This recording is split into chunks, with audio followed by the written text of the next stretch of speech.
Máme talent v genech? Přemýšleli jste někdy, proč někdo dokáže zahrát na klavír po pár lekcích, zatímco jiný se s notami trápí celé roky? Nebo proč někteří lidé mluví několika jazyky, zatímco jiní bojují s gramatikou svého rodného jazyka? Možná za to můžou gény, ale není to tak jednoduché, jak to zní. Pojďme si to vysvětlit. Narodila jsem se jako muzikant? Ano, gény mohou ovlivnit, jak moc jste hudebně nadaní. Například gen APOPR1A pomáhá hudební paměti. Díky němu si můžete snadno zapamatovat melodie. Další gen, jako je SNEAP25, ovlivňuje koordinaci a rychlosti reakcí, což je důležité třeba při hraní na klavír či kytaru. Pokud máte hudebně nadaný rodiče, je pravděpodobné, že jste zdědili alespoň část jejich talentů. Ale i když gény nemáte, pravidelný trénink může být zázrak. Hudební talent je spojen i s tím, jak dobře slyšíte rozdíl mezi tóny. To se dá ale trénovat třeba zpěvem nebo hraním na nástroje. Ale pozor, i když máte hudební gény, bez tréninku se z vás virtuóz nestane. Talent je jen začátek, cvičení dělá mistra. Proč někdo mluví plynule a jiný ne?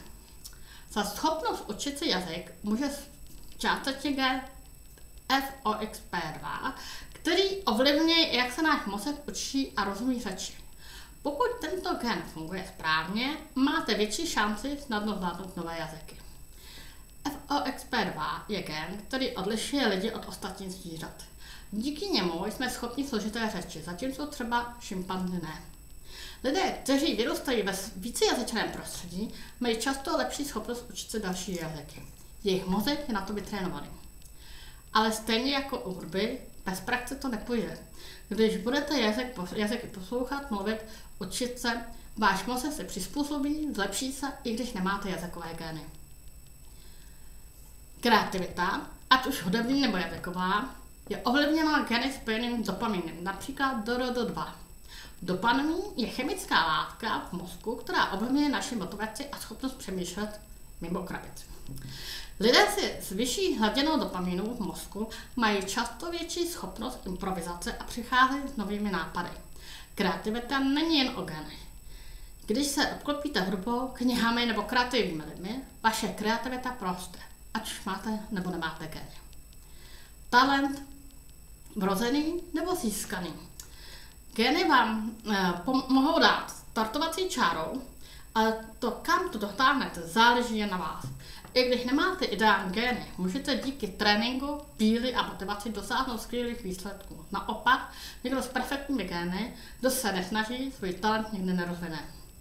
Například Mozart byl sice hudební génius, ale za jeho úspěchem stály i tisíce hodin cvičení od útlého dětství. Talent je jen počáteční čára. Vědci zjistili, že na rozvoj talentu je zapotřebí přibližně 10 000 hodin tréninku. To je asi 3 hodiny denně po dobu 10 let. Ano, genetika ovlivňuje, jestli máte hudební sluch nebo jestli se snadno učíte jazyky. Ale bez práce a tréninku to nepůjde. Takže, i když si myslíte, že nemáte talent, nevzdávejte to. Váš mozek je schopný se učit a zlepšovat. Talent je jen začátek, zbytek je jen na vás. Ahoj!